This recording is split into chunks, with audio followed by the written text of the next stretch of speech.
दोस्तों आज हम बलूचिस्तान के 6000 फीट बुलंद पहाड़ पर मोटरसाइकिलों के ज़रिए चढ़ने का एक ख़तरनाक तजुर्बा करने जा रहे हैं। मेरे दोस्त मोहतरम परवाना मीरा जी और फैज़ मीरा जी भी इस मुहिम में मेरे साथ हैं।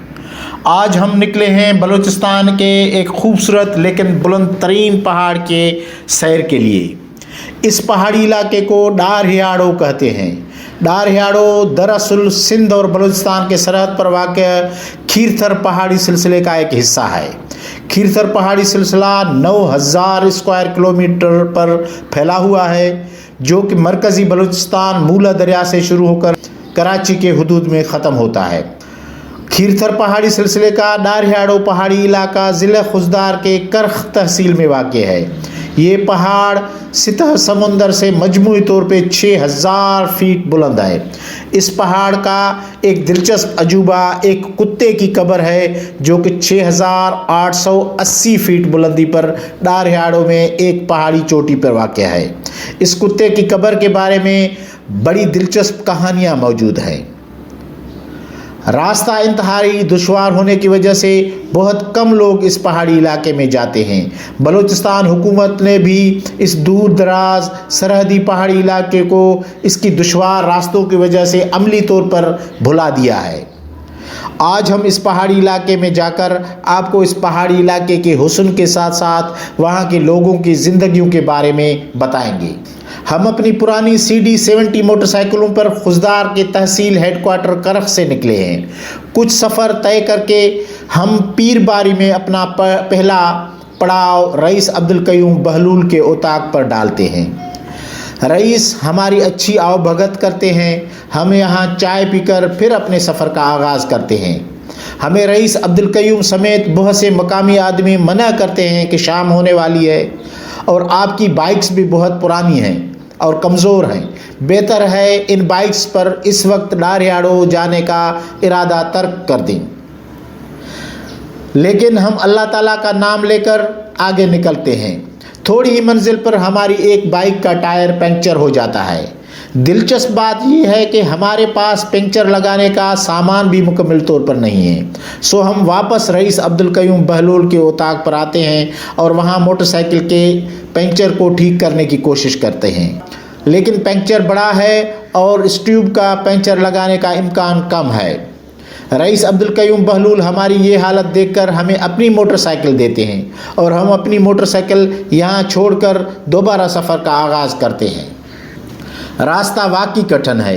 एक चढ़ाई के बाद दूसरी चढ़ाई, दूसरे के बाद तीसरी चढ़ाई। ऐसा लग रहा है कि हमारा सफ़र ज़मीन से चाँद की तरफ है।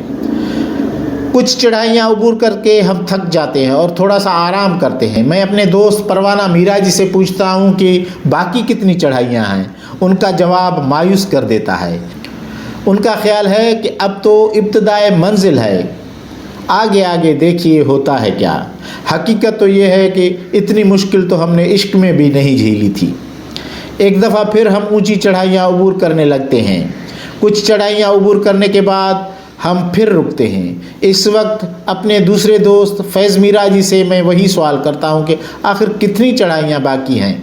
वो मुझे खुशखबरी सुनाते हैं कि बाकी 2 चढ़ाइयाँ हैं, लेकिन दोनों बहुत ख़तरनाक हैं। एक दफ़ा फिर हम यासीन शरीफ का विर्द करते हुए रवाना होते हैं। कुछ आगे चलकर आखिर वो लम्हा आ जाता है जिसका ख़तरा था। मेरे बाइक वाले दोस्त ने मुझे बाइक से उतार दिया है, क्योंकि चढ़ाई का रास्ता इतना ख़तरनाक है कि 2 आदमी एक मोटरसाइकिल पर नहीं जा सकते।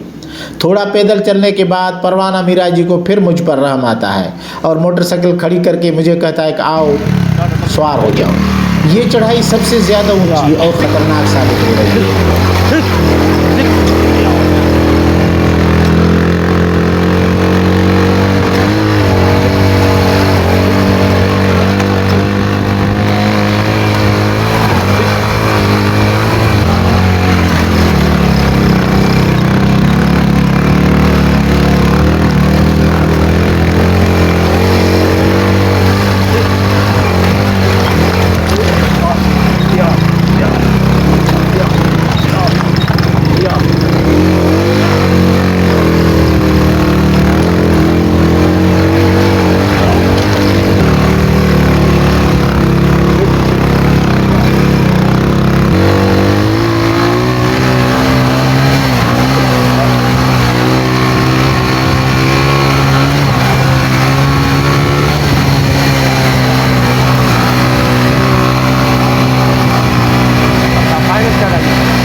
परवाना मीरा जी की बहुत सी कोशिशों के बावजूद मोटरसाइकिल ने 2 आदमी आसमान पर ले जाने से जवाब दे रही है।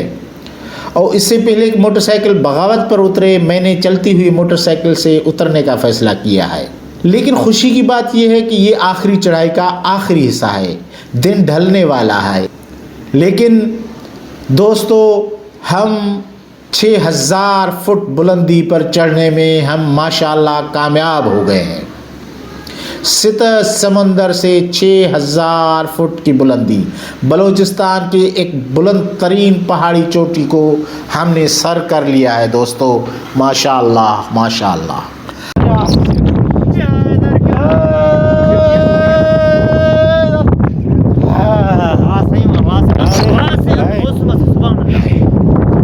हर तकलीफ पर, हर ख्वारियाँ पर दोनों सेबदार, हर तकलीफ और लंबे सफ़र के बाद बलूचिस्तान में आपको खूबसूरत मंजर मिलते हैं। देखें जी, डारियाड़ो पहाड़ का पहला खूबसूरत नज़ारा। ऐसी तेज़ हवा कि मैं खड़ा नहीं हो सकता। हम कितना ऊपर गए हैं ज़रा एक नज़र तो देखें। और वहाँ से हम चढ़ाइयाँ अबूर करते हुए यहाँ पहुँचे हैं। अब तो नीचे देखते हुए खौफ होता है। मैं एक पत्थर उठाकर नीचे फेंकता हूँ जो दूर जाकर नीचे गिरता है। ये देखें जी मेरे दोस्त, परवाना मीरा जी के पीछे हमारे रास्ते और चढ़ाइयों की निशानियाँ। परवाना साहब हमें बता रहे हैं कि दूर एक और बुलंद पहाड़ी नज़र आ रही है, वो है कुत्ते की कब्र वाली पहाड़ी। इस पहाड़ी पर सिर्फ पैदल जाने का रास्ता है। हमने भी तहैया कर लिया है कि इंशाल्लाह उस पहाड़ी को भी अबूर करेंगे। ये देखें जी चढ़ाई के रास्ते, जिनको अबूर करके हम 6000 फीट की बुलंदी पर पहुंच गए हैं। सर्दी सर्दी सर्दी, जुलाई के महीने में इतनी सर्दी दोस्तों, बहुत सर्दी हो रही है। हमें अभी इस कपड़ों में सर्दी हो रही है। डारियाड़ो पहाड़ की चढ़ाई तो हमने अबूर कर ली, लेकिन अभी हमें और सफ़र करके किसी गांव तक पहुंचना है, क्योंकि शाम ढल चुकी है, रात होने वाली है। अभी रात को कहीं आराम करके सुबह को ही हम पहाड़ की खूबसूरतियां देखेंगे। हमने फिर अपना सफ़र डारियाड़ो पहाड़ पर शुरू किया है। रास्ता सख्त पथरीला है और हमें रात अपने लपेट में ले रही है, लेकिन दूर दूर तक किसी गांव का कोई निशान नहीं है। हमें कोई अंदाज़ा नहीं कि हम रात कहाँ गुजारेंगे। पहाड़ पर अच्छी खासी सर्दी है, अगर हम यहीं कहीं रात गुजारें तो हमारे पास न पीने का पानी है, न सर्दी से बचने के लिए बिस्तरे हैं। परवाना साहब ने मगरिब की नमाज़ पढ़ ली है और अब दावा कर रहे हैं कि दूर कुछ फासले पर कुत्तों के भौंकने की आवाज़ आ रही है। इस तरफ सफ़र शुरू करते हैं, कोई न कोई गांव मिल जाएगा, वहां रात ठहरेंगे। चलो जी अपना सफ़र आगे शुरू करते हैं। दोस्तों, हमारे इस सफ़र की वीडियो देखने और लाइक करने का शुक्रिया। सफ़र का बकिया हिस्सा आने वाली वीडियो में पेश करेंगे। तब तक इजाज़त चाहते हैं। अल्लाह हाफिज़।